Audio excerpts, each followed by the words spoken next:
اکبر الہ آبادی بڑے شاعر گزرے ہیں، تو اپنے مزاحیہ انداز میں ایک مرتبہ کہنے لگے کہ بے پردہ نظر آئیں کل جو چند بیویاں، بے پردہ نظر آئیں کل جو چند بیویاں، اکبر زمین میں غیرت قومی سے گڑ گیا، پوچھا کہ آپ کا جو پردہ تھا کیا ہوا؟ کہنے لگی عقل پہ مردوں کے پڑ گیا۔ تم تو یہ پردہ کر کے نکلا کرتی تھی، تمہارا پردہ کہاں چلا گیا؟ کہنے لگی مردوں کے عقلوں پہ پڑ گیا۔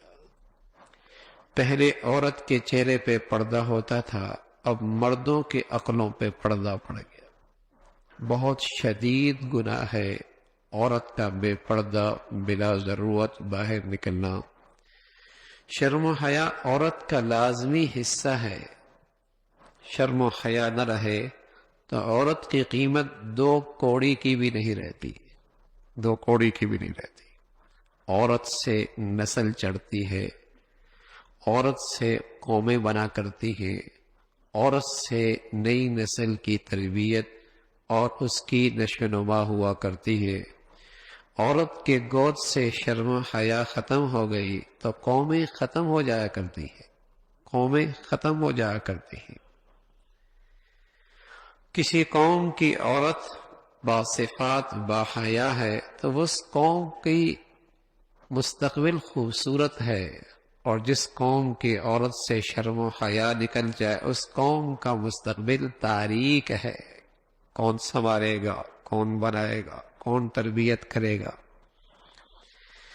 تو رسول اللہ صلی اللہ علیہ وسلم نے جہاں عورت کو یہ عزت بخشی کہ الدنیا متاع وخیر المتاع المرأة الصالحہ، یہ عزت، یہ اعزاز، یہ قدر و قیمت بتائی کہ دنیا کی چیزیں برتری کی چیز ہے، استعمال کی چیز ہے، لیکن اس دنیا میں سب سے بہتر اور بھلی چیز نیک صالح عورت ہے، نیک صالح عورت ہے۔ اس دنیا میں سب سے بھلی اور قیمتی چیز نیک صالح عورت ہے۔ وہاں اللہ کے نبی صلی اللہ علیہ وسلم نے جب شرم و حیا کی دولت سے محروم ہو جائے تو پھر اس کی اس انداز سے اس کو تنبہ بھی فرمایا، تنبیہ بھی فرمائی کہ جب وہ باہر نکلتی ہے اور لوگوں کی نظریں اپنی طرف اٹھواتی ہے، اس انداز سے نکلتی ہے، اس لباس میں نکلتی ہے، شرم و حیا کی چادر کے بغیر نکلتی ہے، بناؤ سنگار کر کے نکلتی ہے، تو فرمایا وہ شیطان کی صورت میں آتی ہے، شیطان کی صورت میں جاتی ہے، اور شیطان اس کے طاق میں رہتا ہے اور لوگوں کی نظریں اس کی طرف اٹھواتا ہے۔ جتنے لوگوں کی نظریں پڑتی ہیں اس کی لعنت اس پہ پڑتی ہے۔ بس اوقات کوئی پریشان حال خاتون فون کرے، اگر اسے کہہ دیا جائے کہ اپنی زندگی کو گناہوں سے ذرا صحیح کر لو، انشاءاللہ اللہ کی نصرت آئے گی، کہتی میں نماز تو پڑھتی ہوں، تسبیح بھی پڑھتی ہوں، گناہ بھی کوئی نہیں کرتی۔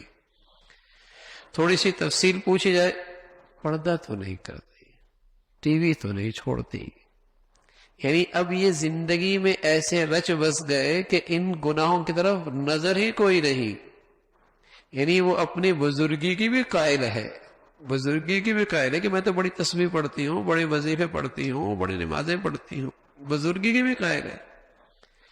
یعنی یہ گناہ ایسے ہیں جو اس کی بزرگی میں بھی حائل نہیں ہے۔